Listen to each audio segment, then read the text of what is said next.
Hey guys, Marcus Kacken from Blindside Football.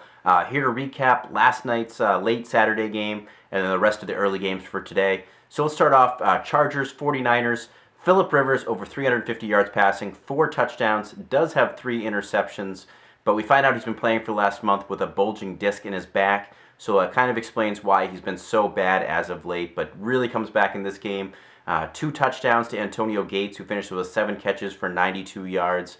And 49ers side, Colin Kaepernick, if it wasn't for that 150 yards rushing, it would be a really bad fantasy day for him.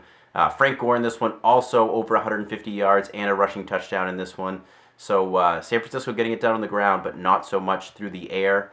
Lions and Bears, Reggie Bush comes out of nowhere for 99 total yards and a touchdown. Calvin Johnson, his regular old self, 6 catches for 103 yards. Alshon Jeffrey showing he can get it done with Jimmy Clausen in there at quarterback, 6 for 72 and a touchdown.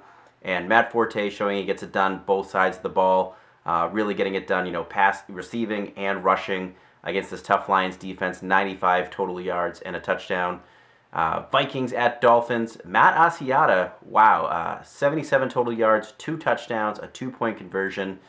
That's going to make or break a lot of fantasy teams this week. I personally put him in as a flex play this week in one of my lineups where I was desperate, where I was struggling because of the Rashad Jennings injury. Worked out pretty well for me. Lamar Miller also really good in this game, over 150 total yards and a touchdown.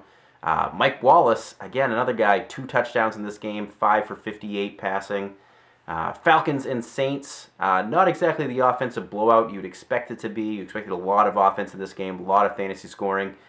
We did see some of those regular guys show up. We did see Julio Jones suit up for this one. Catches 7 passes for 107 yards.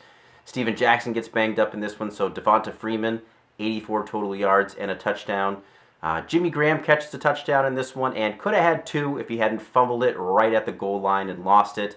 And Mark Ingram salvages somewhat of a fantasy day with that rushing touchdown as well early on.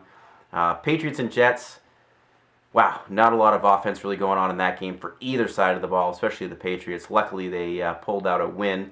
But Gronkowski finds the end zone. Patriots backfield, even with LeGarrette Blount out, total mess. Wow, just really surprising in that one. Chiefs at Steelers. Jamaal Charles killed a lot of fantasy teams this week in his fantasy championships. Just 77 total yards and loses a fumble.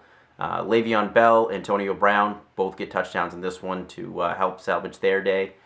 Packers at Bucks.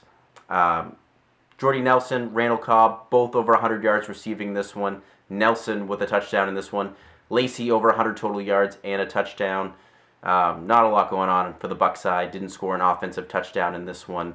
Just 3 points actually for the Bucs, which made the Packers a great streaming defense this week. Browns and Panthers. Johnny Manziel gets injured in this game, and Brian Hoyer steps in, throws an 81-yard touchdown pass to Jordan Cameron, which if you were starting Jordan Cameron, there you go. That made his fantasy day right there. Wasn't having a good day other than that. And Jonathan Stewart, over 120 rushing yards in this one and a receiving touchdown.